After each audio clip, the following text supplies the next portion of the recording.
Vamos a hablar de inversión, que eso es importante, de proyectos que van a beneficiar a la población. Hemos invitado a nuestros estudios, que estamos en simultáneo con Radio Nacional, al señor Alberto Ñeco Tello, director ejecutivo de Proinversión. Muy buenos días, bienvenido. Hay el proyecto de tratamiento de aguas residuales del lago Titicaca. Yo creo que ese es un proyecto importantísimo. Anhelado además por los dos países también. No, porque todo el mundo quiere ver pues al lago Titicaca mucho mejor, ¿no? Limpio, ¿no? Y adecuado para la población.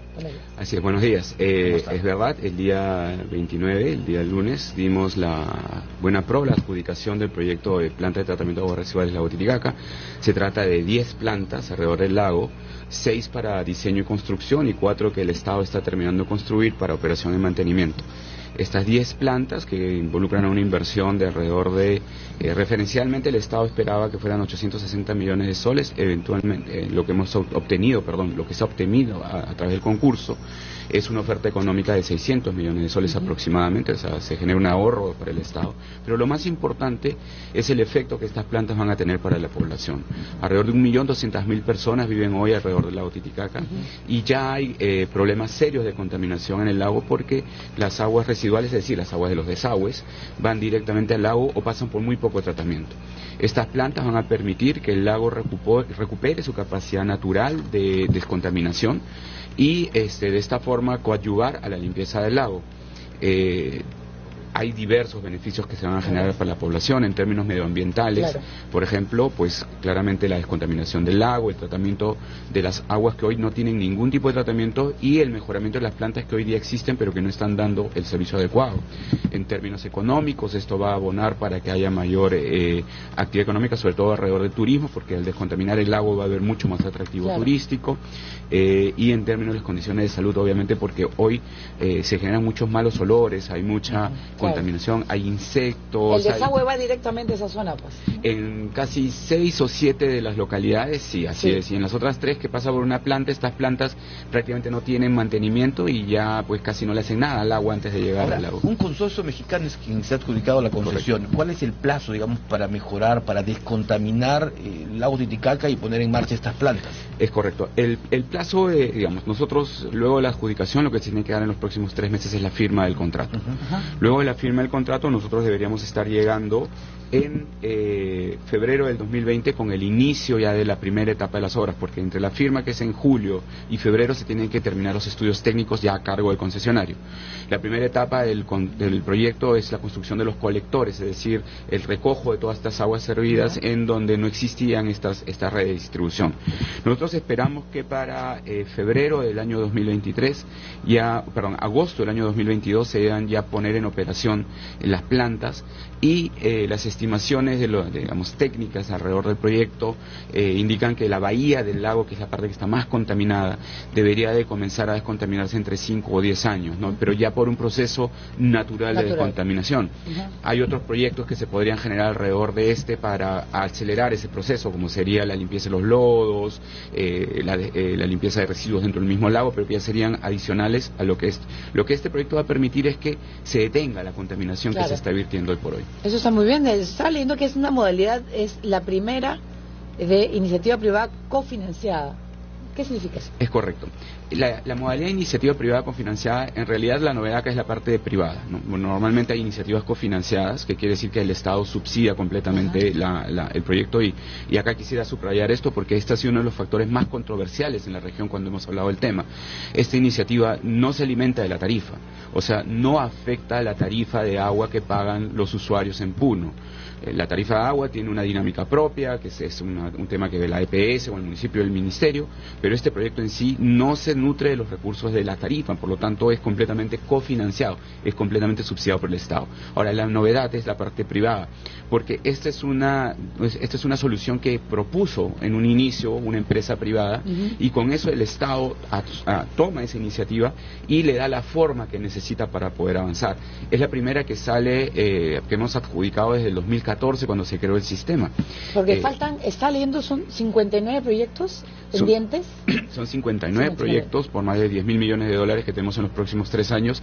A esto hay que sumarle la ventana de iniciativas privadas cofinanciadas también que han lanzado. ¿Cuántas en esa modalidad? ¿Cuántas propuestas en eso? En esta modalidad tenemos alrededor de, si no me equivoco, 4.000 millones de dólares pendientes por o en formulación o en transición, es decir, que están iniciando su etapa técnica o que van a llegar luego a parte de estructuración. Entonces, la importancia de este proyecto es que no solamente, que además es la parte más importante, en realidad descontamina el lago, pero sino también abre camino para todas esas otras iniciativas privadas que van a poder utilizar, digamos, todos los procedimientos, todas las aclaraciones, todas las dudas que en algún momento, pues cuando uno aplica un nuevo instrumento se generan, pues que han sido de alguna manera ya despejadas con este proyecto que es pionero. Y hablemos de estos proyectos pendientes, porque sí, el proyecto que ha habido en los últimos años hay que destrabar los proyectos, se ha hablado mucho de eso, que están pendientes, incluso tienen más de 10 o 15 años a la espera de beneficiar a la población, ¿no? Correcto.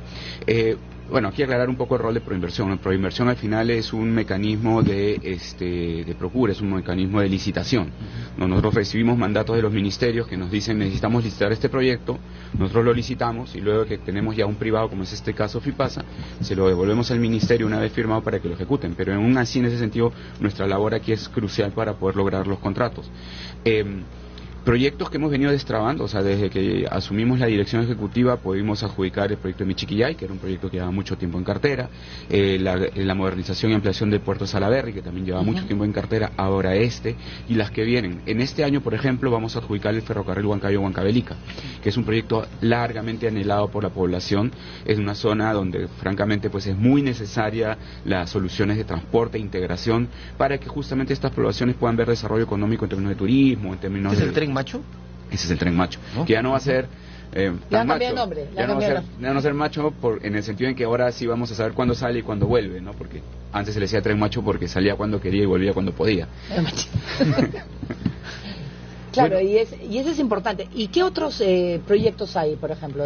Para este año, proyectos muy importantes. Tenemos el proyecto de ferrocarril Huancayo-Huancavelica, tenemos un proyecto de distribución de gas natural para el sur del Perú, el 7 regiones, que se llama Masificación. Son 14 localidades en donde se va a generar una red de distribución de gas natural para que puedan utilizar la molécula, digamos, más eficiente, ¿no? Puede ser el gas de camisea, es lo que hace mucho sentido, pero en general lo que se busca es que el distribuidor de gas utilice la fuente de gas que es más económica y de esa manera trasladar el mayor ahorro a la población. También tenemos proyectos en transmisión eléctrica, tenemos una buena cantidad de proyectos en transmisión eléctrica y otros más. Para el próximo año tenemos proyectos también muy importantes por desarrollar, como el anillo vial periférico, que es una solución de transporte para Lima, alrededor de Lima. Tenemos el proyecto de la longitudinal de la Sierra Tramo 4, un proyecto muy importante, son más de 900 kilómetros de la longitudinal de la Sierra que se van a concesionar. Y bueno, y muchos más. O sea, en realidad la cartera es bastante copiosa, pero este año esperamos adjudicar 2.500 millones de dólares, el próximo año una cifra aún mayor. Ahora, estos casos de corrupción que conversábamos anteriormente con nuestro invitado, ¿cuánto daña el proceso de concesión de inversión privada y sobre todo extranjera en nuestro país? Pues yo diría que han habido dos efectos, ¿no? De repente, al inicio, cuando se da el problema del escándalo de corrupción, se inicia en el 2015, 2016, el Perú toma una política, una posición muy estricta respecto al tema de lucha contra la corrupción. Se toman medidas que creo que son más fuertes de las que se han tomado en el resto de los países. Y esto en un inicio lo que genera es, en medio de la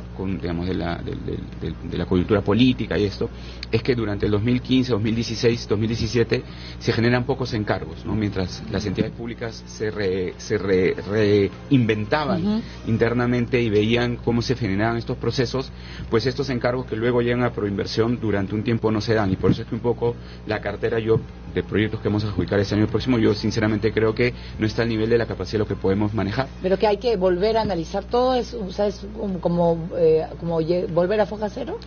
Más que nada es volver a ver cuáles son las prioridades y las necesidades del uso de los recursos, ¿no? Pero eso es en el lado de los ministerios al momento que nos encargan.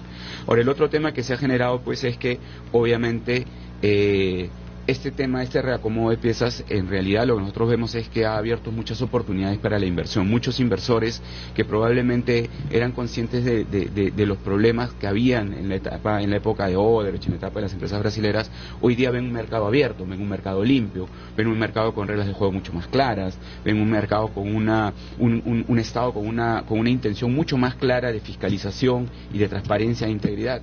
Y esto lo estamos viendo mucho en los roadshows que hacemos en Proinversión para promover el destino de inversiones en el Perú. Vemos ahora interés renovado de empresas de nivel internacional que antes pues no miraban al Perú porque sabían pues que o tenían la sospecha que había un sistema no muy transparente. Hoy están mirando al Perú. ¿De qué países, por ejemplo, están? Canadá, por ejemplo. Tenemos una empresa de primer nivel, que es la empresa Bombardier, que es una de las empresas principales a nivel internacional, que está viendo nuestros proyectos de trenes. Francia, en España, Inglaterra. Digamos, son incluso Estados Unidos y sin ir muy lejos, empresas colombianas y chilenas que antes no entraban al mercado, que ahora están viendo directamente nuestros proyectos y están muy interesados en participar. El 15 de mayo se cierra la ventana para recibir propuestas para iniciar el proceso de las iniciativas privadas del tren Lima-Ica y el tercer grupo de aeropuertos. Yo creo que ahí vamos a ver una pequeña muestra de este renovado interés de empresas internacionales. ¿Qué aeropuertos son los que están en este grupo? Son ocho aeropuertos regionales. ¿Correcto? ¿Perdón? Sí. Sí. Que digamos se va a mejorar su infraestructura básicamente. Es básicamente la mejora, es la modernización. Son los aeropuertos Jauja, Huánuco, Jaén, Hilo, Nuevo Chimbote, Rioja, Tingo María y Yurimaguas. Son lo que llamamos un brownfield, es decir, es infraestructura existente que hay que modernizar y ampliar. De Jauja, que tiene tanto movimiento. Exacto. Claro, porque es pequeño el aeropuerto Jauja y es eso, ¿no? O sea, de repente ampliar la pista. Es el contacto más directo con el centro. Además, por ejemplo, el de Jaén, yo conversando con el gobernador regional Mesías Guevara en Cajamarca, que están súper interesados en el de Jaén porque el potencial agroexportador en Jaén es inmenso. Pero actualmente es muy chiquito para poder... además de ser chiquito, no cuenta con las instalaciones necesarias de almacenamiento, facilidades de logísticas para hacer esto. Y ese tren Lima-Ica, que también yo creo que a muchísima gente le va a interesar, sobre todo que eso va a facilitar, pues imagínate pues el intercambio que será Ica, que lo haces en unos 3-4 horas, ¿no? En carro. Y el turismo, ¿no? Sobre todo, digamos, en los fines de semana largos, en donde uno puede ir a disfrutar con la familia.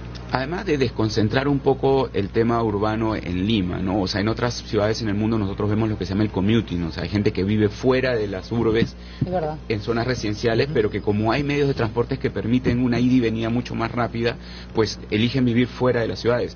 Pues, este proyecto también con las paradas intermedias debería de poder facilitar el hecho de que se generen centros residenciales fuera de Lima para desconcentrar un poco y la gente que viva fuera de Lima no tenga ningún problema en llegar a tiempo y volver a tiempo, o sea, llegar a tiempo a su trabajo y volver a tiempo a su casa. En la paralización de estos proyectos en los últimos años, a raíz de la corrupción, ¿cuánta pérdida ha dejado? En realidad, yo creo que todavía el Perú, gracias a su solvencia macroeconómica, su atractivo de inversión, ha podido continuar atrayendo capitales, ¿no?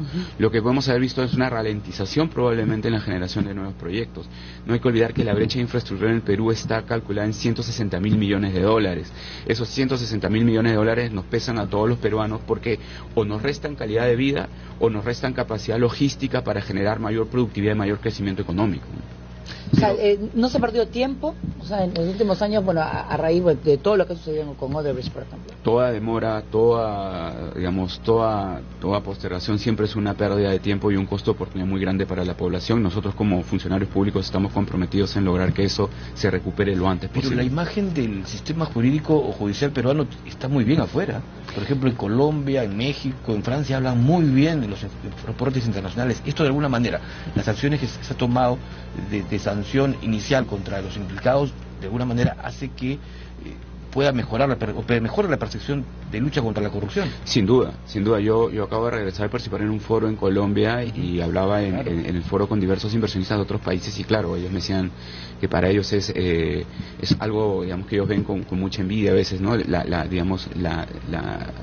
rigidez y la disciplina con la que Perú está enfrentando esto.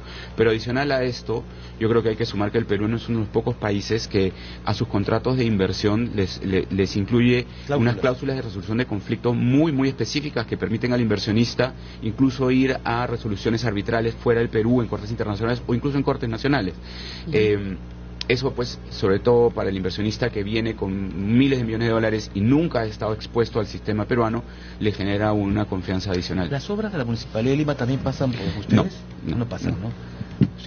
Me hablaba usted de estas cláusulas y se me vino a la cabeza de inmediato la suspensión de este contrato con Gagne Montero. No, en realidad esos son proyectos que maneja la municipalidad directamente. Yo he conversado con el alcalde Muñoz en algunos foros. Nosotros estamos iniciando la cooperación, nosotros estamos abiertos a trabajar no solo con la Municipalidad de Lima, sino con todos los gobiernos regionales y municipales a nivel nacional. Nosotros nos hemos reunido, yo personalmente me he reunido con casi todos los gobernadores regionales nuevos electos y hemos puesto a su disposición Proinversión, porque no hay que olvidar, Proinversión, además de este rol de APPs y promover obra por impuestos, que es otro esquema muy exitoso y muy admirado a nivel internacional, que es un esquema peruano inventado acá, nosotros también damos asistencia técnica descentralizada a los gobiernos regionales y a las municipalidades, y a través de ello hemos ayudado a muchas municipalidades y a gobiernos regionales a generar oficinas de inversión privada propias. Porque no saben hacer los proyectos, por ejemplo, cómo evaluar los informes técnicos, ¿no? O muchas veces lo que no saben es que tienen herramientas para apalancar su capacidad. Por ejemplo, una municipalidad que tiene un terreno que no sabe qué hacer con él y tiene la necesidad de generar un puerto, un terminal portuario, un terminal, un mercado de mayorista, etcétera, puede hacer lo que nosotros llamamos proyectos en activos. La municipalidad lo puede hacer ellos mismos. Lo que Proinversión hace es que los podemos asesorar para que esos proyectos salgan. Y solamente un ejemplo, la municipalidad de Pacasmayo el año pasado, justamente con nuestra asistencia técnica, sacó un proyecto de vivienda social en un terreno de la municipalidad provincial, bajo el programa Techo Propio y Mi Vivienda. De esta manera genera orden, o sea, coadyuva al planeamiento urbano y se generan proyectos que la municipalidad quería realizar y le damos un apalancamiento, porque la municipalidad no tenía ni idea que podían hacer este proyecto y sin recursos de la municipalidad. Muy bien, muchísimas gracias, señor Alberto Ñeco Tello, director ejecutivo de Proinversión. Ya lo saben los gobiernos regionales y las alcaldías lo que pueden hacer ya la con los proyectos. De acudir justamente a Proinversión. Nos terminamos esta edición tanto en Nacional como en TV Perú. Nos reencontramos mañana. Muy buenos días.